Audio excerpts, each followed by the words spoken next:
현재 한류가 전 세계적으로 강타하다 못해 일상 속으로 스며드는 상황인데요. 한국 음식, 스타일, 심지어는 시옷으로 시작하는 요까지 각국에서 인기를 끌고 있는 중입니다. 며칠 전에는 외국의 한 소녀가 까르보나라 불닭볶음면을 선물로 받아 눈물을 흘리며 좋아한 일이 화제가 되기도 했는데요. 해당 제품이 엄청난 인기를 끌고 있다는 것을 알 수 있는 계기가 되었죠. 이렇듯 한국의 모든 문화가 관심을 끌고 있는 상황이 되니 못마땅해하는 나라가 나타나는 것이 당연한 수순일 겁니다. 몇몇 나라 중에서 중국이 가장 못마땅해했는데요. 특히나 중국은 일본과 더불어 세계인의 관심을 차지하고 싶어서 항상 안달이 나 있는 상태였습니다. 그래서 많은 자본을 유명한 해외 기업에 쏟기도 하면서 어떻게든 중국 캐릭터를 만들어내 관심을 가지게 만들려고 노력했는데요. 정작 현실은 그다지 큰 힘을 발휘하지 못하고 실패로 돌아갔습니다. 그런데 이런 중국에서도 심상치 않은 움직임이 포착되었는데요. 바로 중국인들조차 한류에 빠져들었다는 것이죠. 이 방향은 이상한 쪽으로 흘러가기도 했는데요. 한국 문화를 자신들의 것이라고 주장하며 나섰던 것입니다. 현재까지도 이런 행위들은 이어지고 있는데요. 특히 한국에서 화제가 되었던 것이 바로 아이돌을 따라한 그들의 행동이었습니다. 중국은 K-팝을 넘어설 수 있다며 BTS를 따라한 시대소년단이라는 아이돌을 데뷔시켰습니다. 하지만 문제는 따로 있었습니다. 중국이 노래뿐만 아니라 뮤직비디오 컨셉까지 K-팝을 따라했기 때문이었는데요. 언어만 중국어로 바꾼 느낌이었죠. 그렇게 한국을 비하하더니 한국을 따라잡기 위해 안간힘을 쓰는 모습을 보인 것입니다. 하지만 이런 시도들 또한 중국 안에서만 인기가 있었을 뿐 해외로 진출할 수는 없었습니다. 이런 상황 속에서 젊은 세대들의 움직임도 달라지고 있는 추세인데요. 중국 컨텐츠를 소비하기보다는 한국 컨텐츠를 찾는 인원들이 많아지고 있습니다. 최근에는 한국에서도 큰 인기를 누렸던 드라마인 선제업고 티어가 중국 내에서도 큰 관심을 얻어냈는데요. 드라마를 리뷰하는 더우반에서도 많은 호평을 받은 상태입니다. 7만 명에 가까운 사람들이 해당 드라마에 대해 리뷰했으며 평점이 8.7로 굉장히 높은 수준에 머무르고 있는 상황이죠. 이렇게 재밌는 드라마는 오랜만에 봅니다. 남녀 주인공이 처음에는 별로였는데 점차 좋아졌어요. 중요한 점은 이 드라마가 정말 재밌다는 겁니다. 논리가 안 맞을 수는 있지만 내용이 지체되지 않아서 높은 점수를 받을 만했습니다. 시간을 보면 압니다. 몇 년 만에 또 한 번 밤새워 드라마를 다 봤어요. 이렇게 많은 호평을 받은 것은 눈물의 여왕 이후 처음인데요. 한국 드라마의 위상이 높아지자 자연스럽게 한국어에 관심을 가지는 중국인들이 많아지고 있는 상황입니다. 앞서 이야기했다시피 중국인들은 한국이 세계적으로 나아가는 것을 껄끄러워하지만 젊은 세대들 안에서는 한국뿐만 아니라 한국어와 한글에 대한 관심도가 높아지고 있는 추세인 것으로 보이죠. 이런 관심을 확인할 수 있는 것이 작년 12월에 열렸던 한국어 대회입니다. 대면으로 열리게 된 것은 4년 만의 일이었는데요. 해당 대회에서는 자신이 직접 생각했던 것이나 경험했던 것들을 토대로 유창한 한국어 실력을 뽐냈습니다. 상하이와 저장성, 장수성 등의 9개 학교 학생들과 교사 150여 명이 모였기에 한국어에 얼마나 관심이 높은지 알 수 있는 기회가 되었습니다. 이뿐만이 아닙니다. 베이징 주중 한국문화원에서는 작년 10월 비즈니스 한국어 경진 대회를 열어 수상자들에게 한국 기업에 취업할 수 있는 기회를 제공하기도 했습니다. 중국에서 한국어를 전공하던 학생들에게는 큰 기회로 다가왔는데요. 30개 대학의 75명의 한국어 전공 학생들이 참가하며 큰 관심을 보였습니다. 1등을 차지한 대외경제무역대 대학원생인 왕주는 많이 부족하지만 6년 동안 한국어를 배우고 진심으로 한국 문화를 사랑하며 열심히 공부해왔다면서 문화교류에 힘쓰고 한국어 전공 학생들에게 취업 기회와 미래를 향해 꿈꿀 수 있는 기회를 마련해주신 관계자분들께 감사드린다는 소감을 전하기도 했습니다. 이런 상황이다 보니 중국에서는 현실적으로 한국어가 더 도움이 된다면서 조기 교육으로 한국어를 알려주는 경우가 늘어나고 있다고 하죠. 중국 포털 사이트에도 한국어를 배우면 좋은 점이라는 주제로 쓰인 칼럼이 많아지고 있는 상황입니다. 해당 이야기들이 대부분 작년에 있었던 자료라서 한국어를 한순간에 인기로 치부할 수 있지만 전혀 아닙니다. 지난 6월 1일 항저우 사범대학교에서 제4회 중국 대학생 한국어 동영상 대회 시상식이 개최된 것만 보더라도 한국어에 대한 중국인들의 관심이 굉장히 높다는 것을 알 수 있죠. 해당 대회는 중국인 학생들이 한국어로 직접 더빙하는 영상을 찍는 등 한국어 실력을 확인하는 장이었는데요. 그 중에서도 한국 청년들과 중국 청년들이 한중 문화 교류의 역사를 정확히 인식하고 문화 교류의 현주소를 살피며 미래로 나아갈 수 있는 소통의 장으로 기획된 전국 대학생 대회로 기획된 것이었습니다.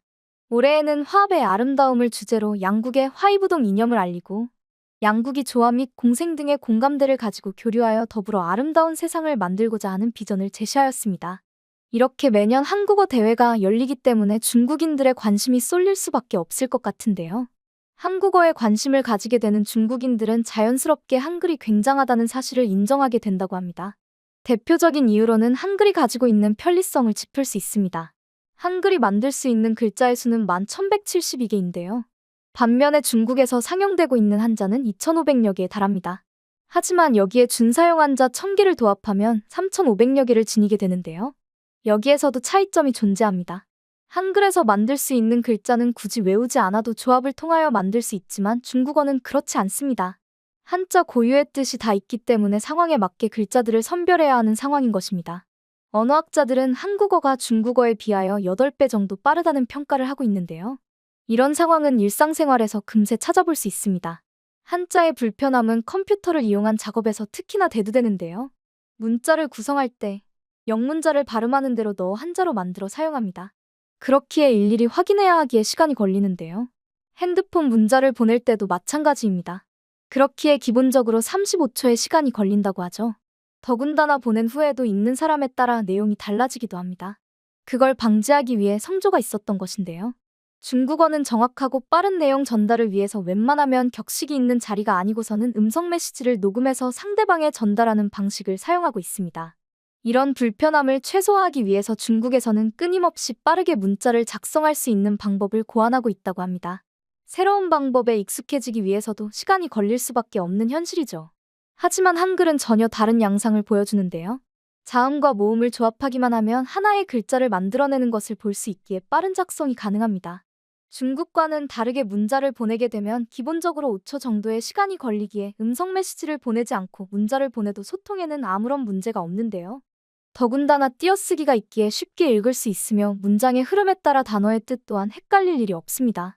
이와 더불어 세계문자 올림픽 대회에 1회, 2회 연속 금메달을 획득하며 한글의 우수성은 해외에서도 인정받게 되었는데요. 한글이 쉽게 배울 수 있는 글자이다 보니 한국에서 문맹률이 1%에 해당한다는 것은 누구나 아는 사실일 겁니다. 하지만 그에 비하여 중국은 문맹률이 가장 높은 것으로 알려져 있습니다. 이런 심각성을 중국에서도 알아차리고 한자가 문맹률의 원인이라고 생각했는지 간체로 바꾸게 되었습니다. 간체는 한자에서 획수를 줄인 것으로 중국어에는 간체 외에도 번체라는 것이 존재하는데요. 번체는 간체와 반대되는 개념으로 한자의 획수를 줄이지 않고 그대로 사용하는 것을 의미합니다. 간체는 우리가 흔히 알고 있는 본연의 한자인데요. 대표적으로 대만과 홍콩이 번체를 사용하고 있으며 간체는 중국 내륙과 싱가포르에서 사용하고 있습니다. 중국 내륙에서는 간체를 사용하고 난 후에는 문맹률이 급속하게 낮아졌는데요. 특히나 한 자리 수를 기록하며 문맹률이 낮아졌음을 발표했습니다. 하지만 중국인들조차도 통계 결과에 의문을 품는 모습을 보였는데요. 특히나 지역별로 문맹률이 굉장히 차이가 난다는 것 또한 눈에 들어올 만한 점입니다. 공식적으로는 중국의 문맹률이 6에서 8%라는 공식 통계가 있지만 이를 믿는 이들은 없는 것으로 보이죠. 하지만 간체가 널리 통용되면서 단점도 존재하게 되었습니다. 50년이 넘는 시간 동안 실생활에서 간체를 사용했기에 번체를 읽을 수 있는 인구는 그다지 많지 않게 된 것인데요. 덕분에 고서 혹은 대만과 홍콩의 서적을 읽기 위해서는 자신들의 것이라고 자부하던 한자를 사전에서 뒤적이는 일이 필요하게 되었습니다. 정작 대만과 홍콩은 간체가 너무 간략하게 되어 있기 때문에 이해하지 못한다고 하죠.